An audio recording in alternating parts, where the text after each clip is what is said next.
Ladies and gentlemen, listen up, because what just went down between President Donald J. Trump and Ilhan Omar is bigger than a headline. It is bigger than a feud. This is the kind of moment that changes the entire game board for American politics. Now, most people don't even realize what they actually witnessed. They think that this was just another spat. Wrong. What happened on CNN when Omar was grilled about mocking Charlie Kirk's death, and the way that President Trump responded with that now legendary "take her back to Somalia" clapback, wasn't just a political counterpunch. It was a political jujitsu of the highest order. President Trump didn't just crush Omar, he reframed the entire debate about loyalty, citizenship, and what it actually really means to be American.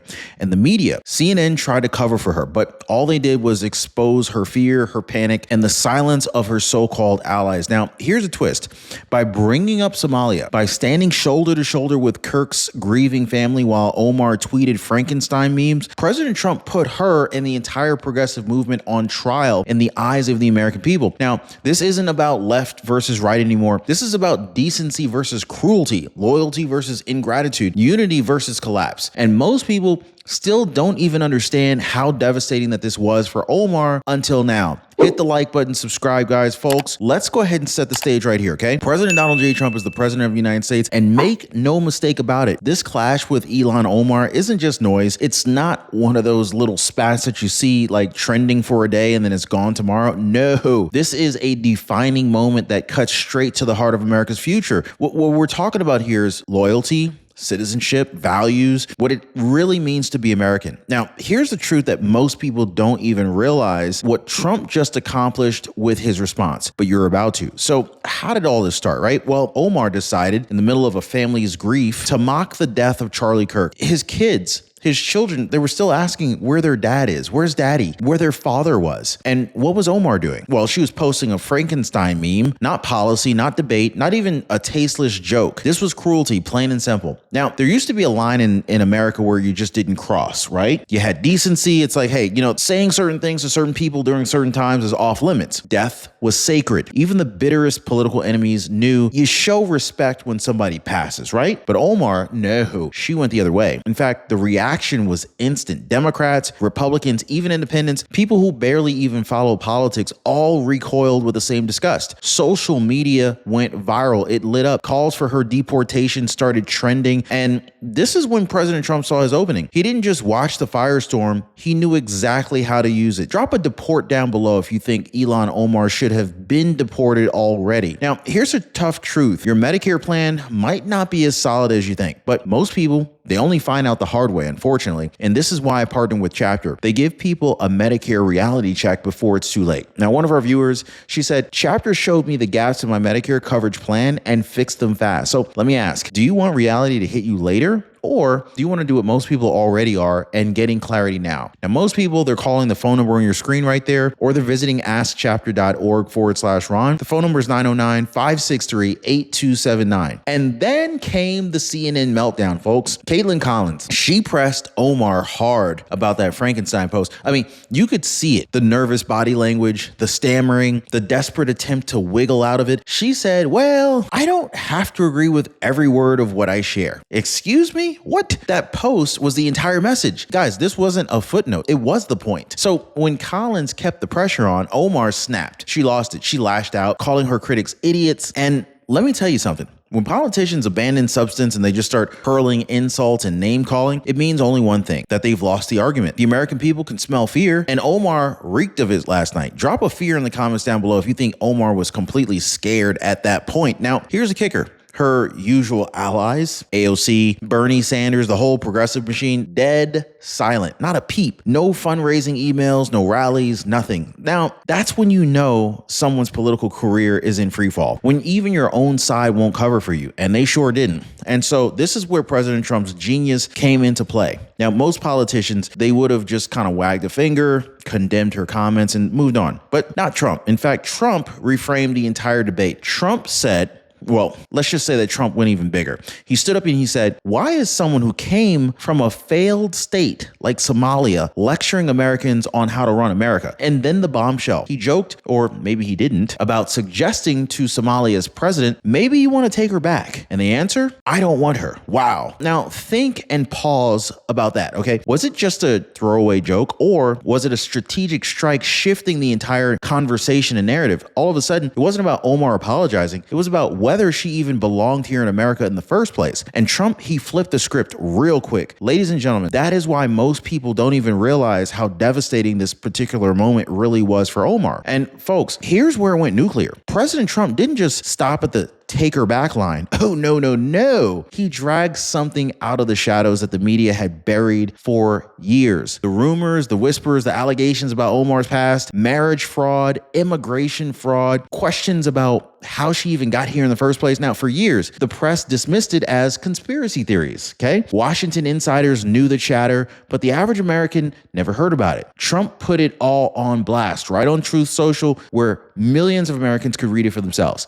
All of a sudden, what was once buried became front page reality for her. Now, here's the part that most people didn't even know about. Omar, she kept shouting, she can't deport an American citizen. That's what she was saying. You can't deport an American citizen. Wrong. Actually, there's something called denaturalization. If someone lied on their immigration forms, if they committed fraud, if they concealed facts, yes, their citizenship can in fact be stripped. It's rare, but it is real. And if you add treason or terrorism into the mix, well, let's just say it's game over. So Trump took Omar's cruelty toward a grieving family and turned it into a national debate about loyalty, about citizenship, and about whether some people ever truly belonged here in the first place. And that kind of brings us to why this sticks. Listen carefully. Policy scandals fade, okay? You can survive a bad vote on taxes. You can spin a mistake on a spending bill, but character scandals, those don't go away. Those brand you forever. So when Americans decide that you lack some basic human decency, when they remember that you mocked a dead man while his kids were grieving, that is a career-ending anchor around your neck, okay? Every debate, every campaign, every ad against Omar from this moment on, it's going to bring it up. You can't walk away from that. And this is why President Trump absolutely crushed her, not just in the moment, but for the long haul. Now, let's talk optics, because this is where Trump absolutely buried Omar without even saying a word. While Omar was at home tweeting cruel memes and mocking the dead, President Trump and Vice President J.D. Vance, they were standing shoulder to shoulder with Charlie Kirk's grieving family at the memorial. Picture it, guys. Tens of thousands of Americans gathered, conservative leaders lining the room, a nation watching. Trump wasn't behind a keyboard. He was in the flesh. He was in person. This was live, okay? Comforting the family, honoring the dead. And that's what leadership looks like. That's what American values looks like. When you put that side by side, Omar's Frankenstein meme versus Trump showing respect, you don't need a political ad. The contrast sells itself. It was devastating for Omar, but it didn't stop there. At the same memorial, security had to deal with an armed individual impersonating law enforcement. Let that sink in. Families grieving, Americans paying respects, and someone shows up strapped pretending to be a cop. Guys, that could have turned deadly in a heartbeat. So why does this matter? I'll tell you why it matters. Because this is exactly the environment the reckless rhetoric creates. When leaders mock the dead, they choose cruelty over decency. They normalize chaos. They unleash division. They make people believe anything is justified. And it nearly spilled over in real time at that memorial. Now, this wasn't just about Omar's bad judgment. It was about the dangerous climate that her words helped fuel. And Trump, he showed Americans the opposite. Order versus chaos. Respect versus mockery. Unity versus division. That is why this is why this particular moment matters so much. So yeah, I mean, when you strip away the noise, and what are you left with? What you're left with are two completely different visions for America. Now, on the one side, you got Ilhan Omar representing multicultural progressivism, grievance politics, and a constant drumbeat of criticism against this country. To her, America's broken. America's oppressive, flawed beyond repair. On the other side, you have Donald J. Trump. Trump is standing tall for populist nationalism, America first, loyalty to country above all. Trump doesn't apologize for America. He defends it. He doesn't dwell on its failures. He builds on its strengths. That is the choice laid bare for every American to see. Now, here's where the real situation just kind of skyrockets.